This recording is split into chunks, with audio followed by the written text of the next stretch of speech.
Bago tayo magsimula, huwag kalimutang mag-like at share. Kung nagustuhan ninyo, mag-comment sa ibaba. Maraming salamat, let's go, ituloy na natin ang kwento. Magsisimula ang kwento sa isang binatang nakahiga na mukhang tamad, sakim at walang pangarap sa buhay, pero siya pala ang bida. Ang pangalan niya ay Hao Xian, at gaya ng ipinahihiwatig ng kanyang pangalan, mas gusto niya ang isang komportableng buhay kaysa sa hirap. Baka isipin mo na siya'y isang walang silbing tao na nakaupo lang sa bahay, naghihintay mamatay, pero hindi mo akalaing tatawid siya sa ibang mundo. Dinala siya sa isang pantasyang mundo ng pag-aalaga ng mga immortal, isang mundo kung saan lahat ay humahanga at sumasamba sa mga nag-aalaga ng immortal.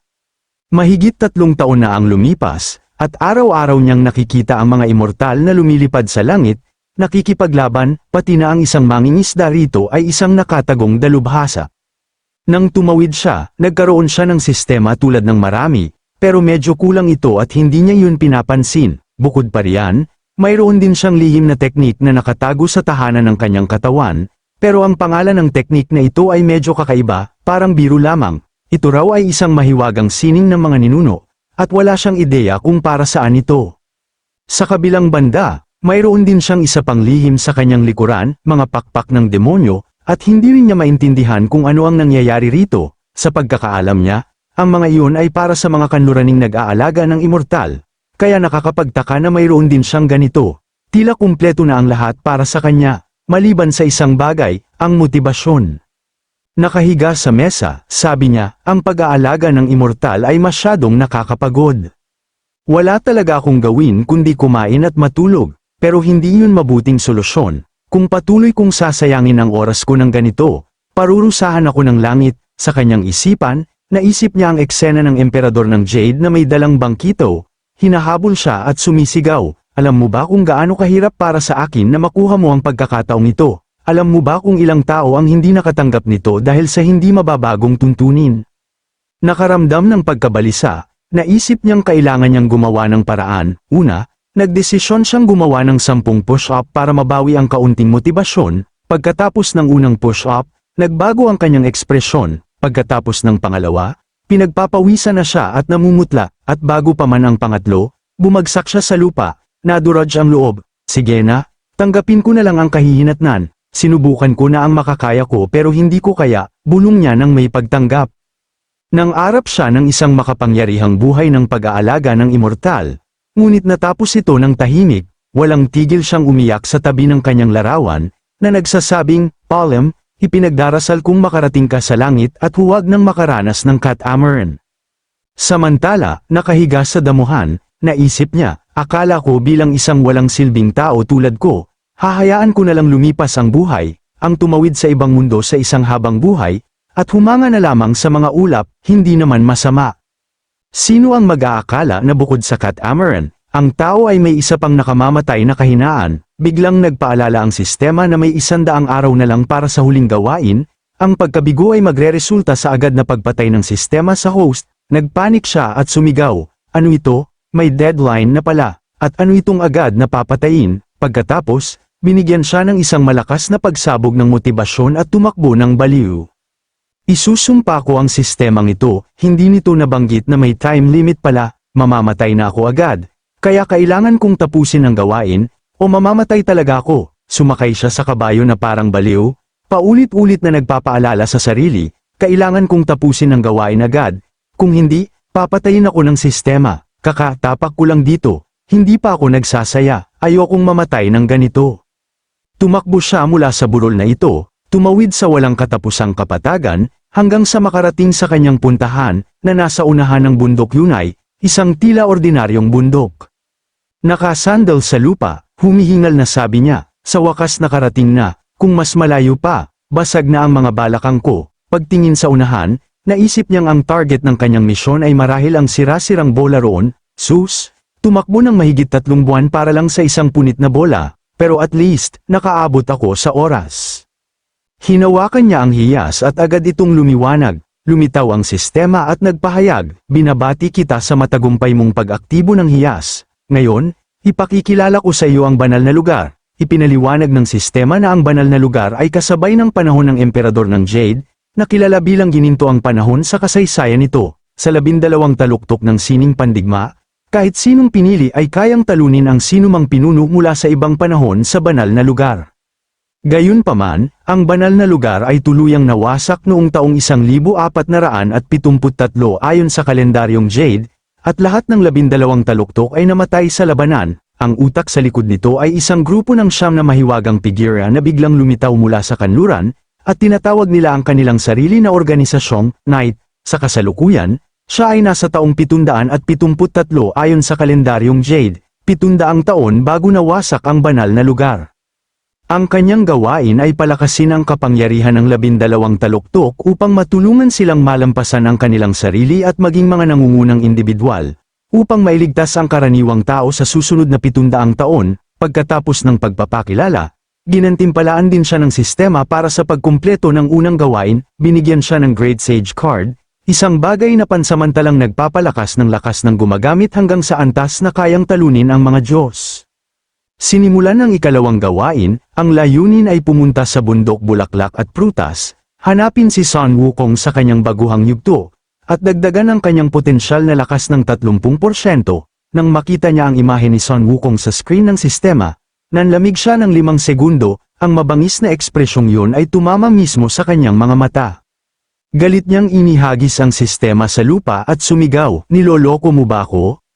Paano mo matatawag itong baguhang yugto?" Pagkatapos, sa sobrang galit, niyapakan niya ang board ng sistema ng paulit-ulit. "Kailangan ko pang lumipat sa kabilang dulo ng mapa para lang manood ng video, hindi ba pwedeng direkta na lang sa sistema?" Galit niyang sabi, "Seryoso kong pinaghihinalaan na pinaglalaroan mo ako ng sistema mo. Alam mo ba kung paano ako nakaligtas sa nakalipas na 3 buwan, 3 taon na akong nandito, at hindi pa ako nagkaganito kabaliw, sampain ka, sistema." Buti na lang at naipostpone ang unang gawain ng mahigit 3 taon, at malamang na ganito rin ang gawain ito. Sabi niya na may ngiting panlilibak upang mabawasan ang kanyang iniis, pero hindi madali ang mga pangarap. Sinampal siya ng sistema ng abiso. Ang oras ng pagkumpleto ay 3 araw. Nang makita ito, nawala siya sa sarili at sumigaw, "Sampain kang sistema, talagang sinasadya mo akong targetin." Pagkatapos ng kanyang pagmumura, kinuha niya ang kanyang mga gamit at tumakbo ng baliw, dahil wala ng oras para makipagtalo sa sistema. Kung hindi, baka magbenta pa siya ng asin at kumain ng hubad na manok makalipas ang 3 araw. Sa labas ng bundok bulaklak at prutas, pinalibutan siya ng isang grupo ng mga tao. Ang kinukubkob ay ang ating Hausian, na nagmamakaawa, "Mga matatanda, pakiusap magsalita kayo ng dahan-dahan, huwag kayong gagawa ng biglaang kilos." Ang mga nakapaligid sa kanya ay mga peking nag-aalaga ng immortal na may mababangis na ekspresyon. Ang matandang namumuno sa kanila ay isa sa 3 pangunahing pinuno ng sekta, si Sekta Master Tianman Luyuan, na sa huling yugto ng Yuanying Cultivation. Sabi niya, "Isang mortal na tulad mo, sa bundok ng mga demonyo, ano ang ginagawa mo rito? Magsalita ka agad." Takot na takot, nauutal na sabi ni Hausian, "Namumulot lang po ako ng mga halamang gamot, at napadpad lang po ako rito. Patawad po, marangal na matanda."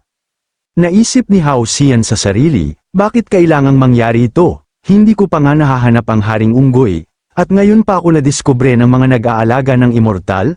Mukhang hindi maganda ang intensyon ng taong ito. Pagkatapos, nagsalita ang isang dalaga, isang hamak na immortal, "Nang ahas kang pumasok sa lugar na puno ng demonyo, hindi mo ba alam ang iyong limitasyon? Umalis ka na."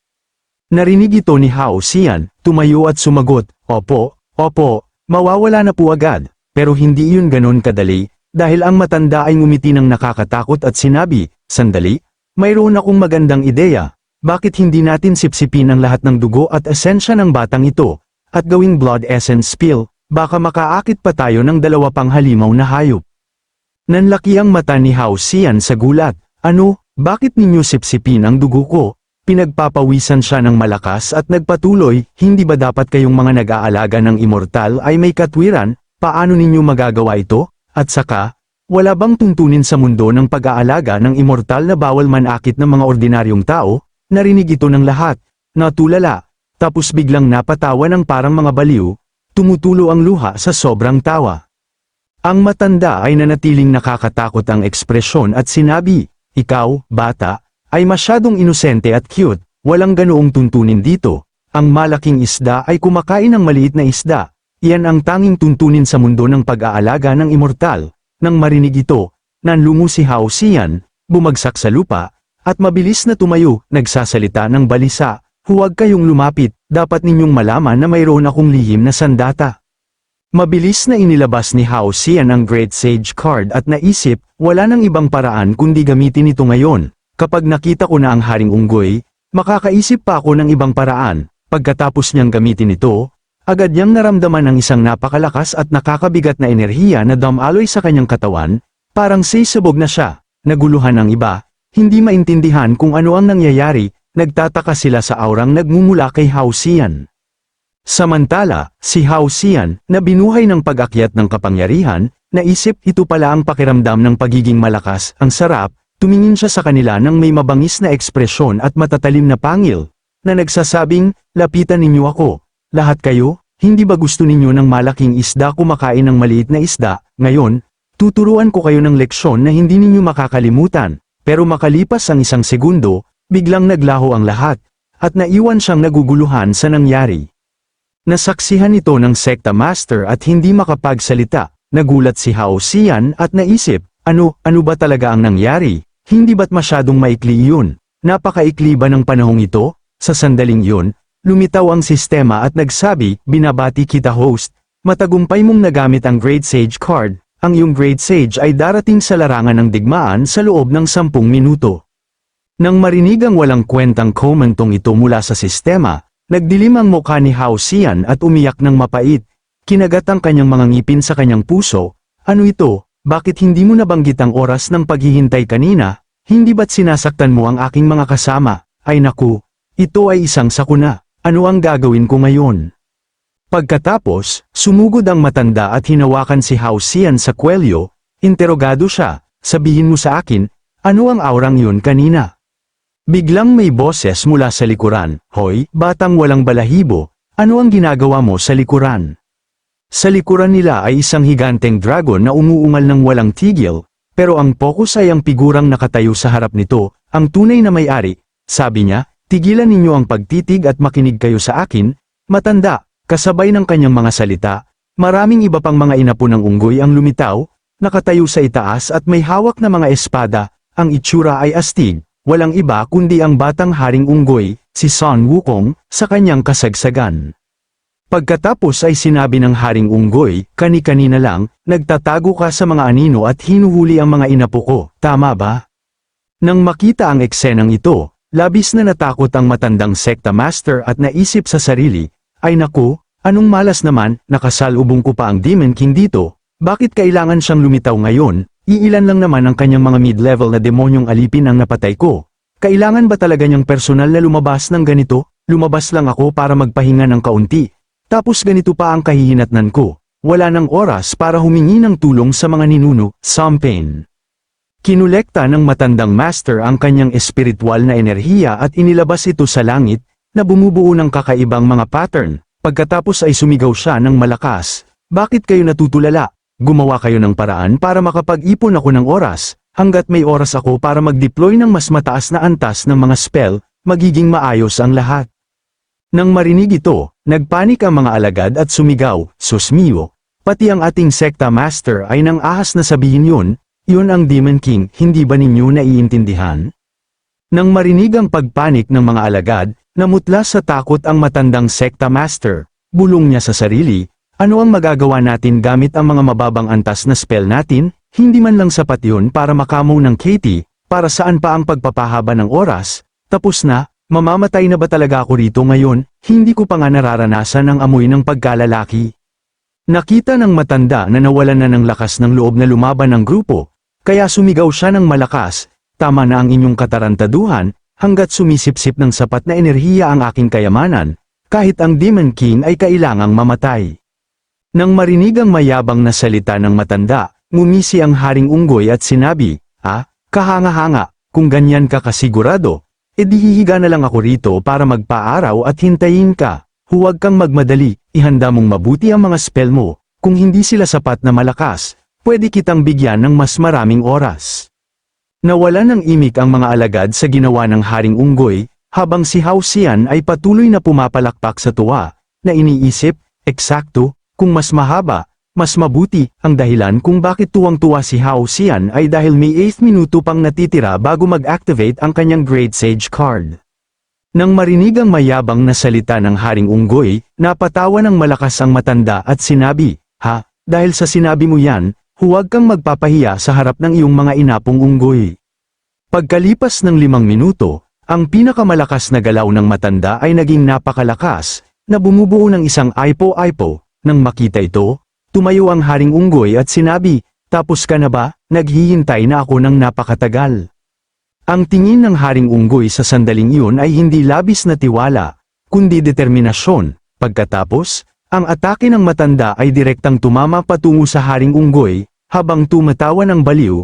Sabi ng matanda, "Hanggal na unggoy, sa tingin mo ba ay kahawig mo ang pinakabobong kontrabida sa mga nobela? Alam mo ba na ito ang tunay na sandata ng immortal na ipinagkaloob sa akin ng mga ninuno? Ang tanging kahinaan nito ay ang mahabang oras ng pag-activate." Nang makita ang eksenang ito, isa sa mga alagad ay napabulalas. Ano ang sandata ng immortal? Ito ba ay isang banal na sandata mula sa banal na lugar? Kahit ako ay hindi pa nakakita nito. Sa pamamagitan nito, kahit ang Demon King ay kailangang sumuko. Pagkasabi nito, nagdagdag pa ng puwersa ang matanda para maghatid ng panghuling suntok. Nagpaalam sa kaawa-awang unggoy para sa kanilang susunod na pagkikita. Isang mataas na antas na mahiwagang bilog ang lumitaw sa himpapawid, na naglulunsad ng sunod-sunod na atake patungo sa Haring Unggoy. Ang matanda, na iniisip na nanalo na siya, ay ngumiti ng baliw na may tiwala sa sarili. Ang mga alagad sa likuran niya ay labis ding naapektuhan, bawat isa sa kanila ay napilitang umatras dahil sa napakalakas na kapangyarihan ng teknik na ito, pati ang mga inapo ng Haring Unggoy ay nasa parehong sitwasyon. Tumayo ang matanda roon at sumigaw, "Kayong mga kaawa-awang unggoy, mamatay na kayo!" At inilunsad ang kanyang atake patungo sa Haring Unggoy. Gayunpaman, ang Haring Unggoy ay nanatiling nakatayo na parang walang nangyari, na may nakakatuwang ekspresyon sa kanyang mukha, na nagpapahiwatig na marahil ang teknik ay hindi kasing epektibo ng inaasahan. Pagkatapos, isang malakas na pagsabog ang yumanig sa lugar, na naging dahilan upang tumalon pabalik ang matanda. Nasaksihan ito, tumawa ng baliw ang matanda at sumigaw, "Haha, maging alikabok ka. Hamak na unggoy, sinabi ko sa iyo na kapag na-activate na ang sandata ng immortal, tiyak na mamamatay ka, paano mo ako matatanggihan?" Biglang may boses na pumutol sa kasiyahan ng matanda, "Medyo maaga yata ang pagdiriwang mo, matanda." Nagulat ang matanda, lumingon upang makita kung sino ang nagsalita, ngunit sinalubong siya ng isang higanteng Haring Unggoy na kasing laki ng bundok, na naghahanda na sumuntok. Takot na takot, napabulalas ang matanda. Ano ang nangyayari? Wala pang sugat, pero lumalaki siya ng ganito. Sumagot ang Haring Unggoy, "Tumingin kang mabuti, ipakikita ko sa iyo kung ano ang tunay na kapangyarihan." Habang kumukupas ang kanyang mga salita, ang suntok ay inihagis ng napakalakas na tumano ito sa maraming bundok sa likuran, bahagyang sumabit sa mukha ng matanda, na nag-iwan sa kanya na nakatayo, masyadong takot para kumilos. Nang makita ang eksenang ito, ang mga alagad ay labis na natakot at napabulalas. "Diyos ko, isang suntok lang ang gumuho ng ilang bundok." Sa kasiyahang tingin, ang Haring Unggoy ay yumuko at nagtanong sa matanda, "Gusto mo pang magpatuloy, munting tao?" Nang makita ang halos ganap na kapangyarihang ipinakita, walang paraan upang gumanti pa. Ang matanda ay napasigaw ng desperado, "Dakilang Haring Unggoy na walang kapantay, maawa ka po sa hamak na mortal na ito, bigyan mo po ako ng pagkakataong mabuhay." Nang makita ang matinding paghihirap ng matanda, ang Haring Unggoy ay lumiit at lumapit kay Hao Xian na may tingin na puno ng puot, na lubos siyang naguluhan. Si Hao Xian, na pinagpapawisan at nanginginig, ay nauutal na sabi, "Ginoong dakila, hindi po ako kasama nila." Samantala, ang panel ng sistema sa malapit ay patuloy na nag-anunsyo na ang Great Sage card ay darating sa loob ng 40 segundo. Nagpanik si Hao Xian sa kanyang isipan, "Ginoong dakila, huwag ninyo po akong pansinin, meryenda lang po ako, bakit ninyo ako pahihirapan?" Habang nalulunod siya sa kanyang iniisip, ang Haring Unggoy ay umiindak na ng kanyang kamao at sinabi, "Ikaw, munting tao, binigyan mo ako ng kakaibang pakiramdam, medyo hindi komportable, sa totoo lang."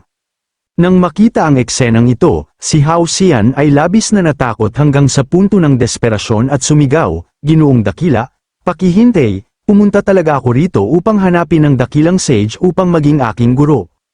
Nang marinig ito, ang Haring Unggoy ay huminto at nagtanong pa. Sinamantala ni Hao Xian ang pagkakataong ito, lumuhad at nagsabi, "Guro, tanggapin ninyo po ang pagyuko ng inyong alagad." Mula pa noong ako ay 3 taong gulang, narinig ko na ang mga maalamat na kwento ng makapangyarihang Haring Unggoy sa bundok bulaklak at prutas. Ang pinakadakilang pangarap ng bawat bata sa aming baryo ay ang umakyat sa bundok bulaklak at prutas at maging inyong alagad. Ngayon, sa wakas ay may pagkakataon na akong matupad ang pangarap na yun. Pakiusap, guro, tanggapin ninyo ako bilang inyong alagad, kung hindi, hindi na ako mabubuhay, wuhu.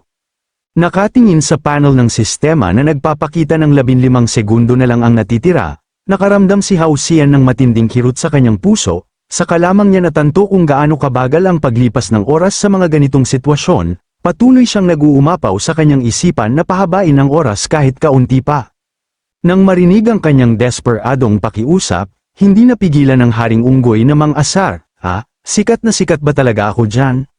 Siyempre po, hindi ko po kayang dayin ng sinuman, kung magsisinungaling ako, hampasin ako ng kidlat ng 5 beses, sagot ni Hao Xian, puno ng pagkabalisa ang kanyang mga salita. Ngunit sa sandaling sabihin yun ng Haring Unggoy, inirapan niya si Hao Xian at sinabi, kung ganoon, lalo kang karapat-dapat mamatay, na may 3rd segundo na lang ang natitira sa kanyang buhay. Nang marinig ito, labis na natakot si Hao Xian hanggang sa punto ng desperasyon at paulit-ulit na nagtanong, bakit ninyo nasabi yun? Ngunit hindi pinansin ng Haring Unggoy at tumalon upang makipaglaban kay Hao Xian, dahil ang Haring Unggoy na ito ay hindi nagtitiwala sa mga tao, at hinamak din niyang sabihin na ang mga tao ay likas na hindi karapat-dapat na maging kanyang mga alagad. Isang suntok mula sa Haring Unggoy ang nagdulot ng malaking pagsabog. Pagkatapos kumalma ang alikabok, siya ay nagtaka at naghinala, ano ang nangyari, saan napunta ang taong yun, hindi ba't ang munting taong yun ay isang immortal lang? Pagkatapos ay lumingon siya at namangha, ang eksena sa harapan niya ngayon ay isang napakarangyang gintong baluti. Sa kabutihang palad, sa kritikal na sandaling ito, dumating ang Great Sage card ni Hao Xian sa tamang oras. Ngayon, sa rurok na estado ni Sun Wukong, napabulala si Hao Xian, talagang karapat-dapat na maging isa sa 12 rurok na boss. Sumulyap siya at sinuri ang kanyang tunay na lakas, na talagang nakakatakot. Nang masaksihan ang eksenang ito, ang Haring Unggoy ay nakaramdam din ng kaunting pagpanik, na iniisip sa sarili, anong klaseng sitwasyon ito? Bakit parang pamilyar ito sa akin? Ang napakalakas na momentum ni Hao Xian sa sandaling iyon ay labis na nakakatakot, na naging dahilan upang matakot ang lahat. Tumingin siya kay Monkey King ng may malamig na tingin, na nagpangyari kay Monkey King na seryosohin ang sitwasyon at isipin, bakit ito nangyayari, bakit parang pamilyar ito sa akin? Bigla na lamang nawala si Hao Xian sa kinaroroonan, at muling lumitaw sa likuran ng matandang sekta master. Kinuha niya ang isang patpat at sunod-sunod na hinampas ang matanda, na sinasabing, ikaw, matandang immortal, gusto mo akong gawing blood essence pill, lahat ng bagay sa buhay mo ay maaaring tama, pero ang manggulo sa akin ay isang malaking pagkakamali.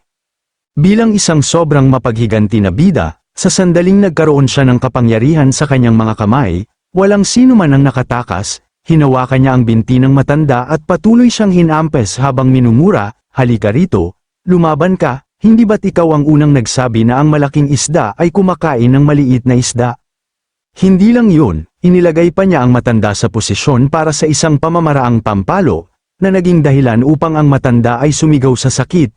Walang lakas na lumaban, si Hao Xian, na puno ng sama ng loob, ay nagtanong, nasaan na ang iyong mayabang na lakas ngayon, ipakita mo sa akin. Nang marinig ito, ang matanda ay umiyak at nagmakaawa, Senior, nagkamali ako, pakiusap, patawarin mo ako. Nang masaksihan ng eksenang ito, si Monkey King ay naguluhan. Ngunit pagkatapos ay ngumisi at sinabi, ito ay nagiging kawili-wili, siya at ang kanyang kasamang dragon ay naglabas ng nakakatakot na aura habang sinasabi, sige, tigilan mo na ang pag-aaksaya ng oras sa basurang yan, halika, makipaglaro ka sa akin, ang iyong prinsipe. Matapos ang kanyang panunukso, lumingon din si Hao Xian upang tumingin, ngunit bago pa man siya makareakso, isang malakas na boses ang umalingaw-ngaw, mga masasamang halimaw, nang ahas kayong gumawa ng kaguluhan. Kasabay ng boses na yon, Isang figure ang lumitaw sa langit, na naglalabas ng napakalakas na aura. Nang makita ang figurang ito, ang matandang sekta master ay natuwa at sumigaw, isang immortal, isang tunay na immortal, pakisagip po ang aking anak, siya ay binubuli ng mga masasamang unggoy na ito. Tumawa ang matanda at itinuro sina Hao Xian at Monkey King, na sinasabing, ang immortal mula sa banal na lugar ay bumaba na, kayong mga demonyong nilalang ay tiyak na mapapahamak. Ang immortal ay ngumiti ng may pagkaalam at sinabi, tama yan, sa kanyang nakatatakot na tindig. Ang immortal ay may kumpiyansang nagsabi, bakit hindi pa kayo mga masasamang halimaw ay yumuyuko sa harap ng banal na lugar? Nakaupo sa lupa, si Monkey King ay sumagot, ang banal na lugar? Mga walang balahibong nilalang lamang yan. Kapag may oras ako, aakyat ako dyan at wawasakin ko kayong lahat. Sa pagtatapos niya ng kanyang salita, agad niyang ginamit ang gintong liwanag na pangkabit na spell, ang immortal, gayunpaman, ay hindi umiwas o nagbago ng pwesto, tumayo siya ng may kumpiyansa upang siya'y igapos ni Monkey King, nakatingin sa ibaba na may malamig na ekspresyon. Sinabi niya, hanggal na nilalang, sa tingin mo ba ay may lakas ka kahit kaunti? Tumawa siya at nagyabang, ito na ba ang lahat ng lakas mo? Hayaan mong ipakita ko sa iyo kung gaano kadali para sa akin na makawala. Pagkalipas ng 30 segundo, ang pangkabit na spell ay nanatiling buo, walang anumang paggalaw, na ikinagulat ng immortal kung ano ang nangyayari. Pagkatapos ay nag-exert siya ng puwersa upang makawala, ngunit ang katotohanan ng pagsampal sa kanyang mukha ay mabilis at epektibo, kahit gaano siya magpumiglas, walang epekto. Ngayon ay labis na siyang natakot, pinagpapawisan ng malakas at napabulalas. Ano ito? Paanong ang mga nilalang ng mababang mundo ay naging napakalakas? Habang nanginginig pa rin sa takot at nagtatanong sa kahulugan ng buhay, lumapit ang dragon ni Monkey King na nakabuka ang matatalim ng ngipin, sabik na sabik. Nang masaksihan ang eksenang ito, ang immortal ay labis na natakot kaya pinagpawisan siya ng malakas at nagmakaawa. Hoy, pakiusap, huwag kayong masyadong brutal, dumadaan lang ako rito. Nagpapakitang gilas lang ng kaunti, pakiusap, mga kapatid, huwag ninyong palakihin ng ganito. Sa isang mabilis na hampas, nilamon siya ng dragon ng buo, na may palm na mensahe, mag-ingat kayo sa ibaba, huwag kayong maglaro ng tanga tulad ko, dahil balang araw ay mamamatay din kayo. Ang sekta master, na nabigla sa mga pangyayaring ito, ay nabasa sa pawis at bulong, ang celestial ay bigla na lamang naglaho ng ganon, author. Masyado yata kayong nagtipid. Biglang nagbago ang mga mata ng dragon at isang sinag ng liwanag ang bumaba sa kanyang katawan. Si Monkey King, na nagmamasid dito, ay ngumisi at nagkomento, ayos mukhang nagkaroon ito ng pagsulong. Samantala, ang matandang sekta master ay nakahandusay sa lupa sa kawalan ng pag-asa, na bumubulong, Celestial, bumaba ka ba mula sa malayo para lang bigyan kami ng mas maraming karanasan? Tapos na. Sa pagkakataong ito, tiyak na tayo'y mapapahamak. Mula sa loob ng mga ulap, ang unang pulang dragon ay nagbago ng anyo, sa kanyang kasalukuyang anyo. Ito ay mukhang napakalakas at kahanga-hanga, ang mga inapo ng unggoy ay labis na natakot at napabulalas. Diyos ko, lumalaki ito ng lumalaki, parang bundok bulaklak at prutas, tumingala sila sa langit at humagulgol, haha, hindi ko inaasahan na mag-evolve ako sa 12 Dragon Kings. Ang sarap ng pakiramdam, ang ganda. Pagkatapos, ang kanyang mga mata ay biglang naging mabangis habang iniisip, ngayon, ako na ang Panginoon, kahit ang maruming unggoy na yon ay hindi nakatapat ko. Bago pa man niya matapos ang kanyang pagmamayabang, isang gintong pamalo ang bumaba mula sa langit, nang masaksihan ito, siya ay namangha at nagtanong, ano ito, nagmamayabang lang ako kanina, pinagpapawisan siya ng malakas at nauutal, ano ang nangyayari? Bago pa man siya makabawi mula sa kanyang pagkabigla, ang gintong pamalo ay bumagsak, na nagdulot ng napakalaking pagsabog. Sa sandaling yun, isang napakalaking bunganga ang nabuo, ang 12 winged dragon ay nasawi sa edad na 765, na minarkahan ang unang pagkamatay ng isang dragon sa kasaysayan. Nang masaksihan ang eksenang ito, si Monkey King at ang kanyang mga kasama ay agad na nanigas sa kanilang kinaroroonan, na nagbahagi ng parehong kapalaran. Nakita nilang ang kanilang minamahal na bundok bulaklak at prutas ay nawasak, gayunpaman, ang isa sa kanila ay may mas praktikal na alalahanin. Saan tayo matutulog ngayong gabi? Si Hao Xian ay napangiti ng awkward at sinabi, haha, pasensya na, first time ko kasing gamitin itong gintong pamalo, Medyo mahirap kontrolin ang laki.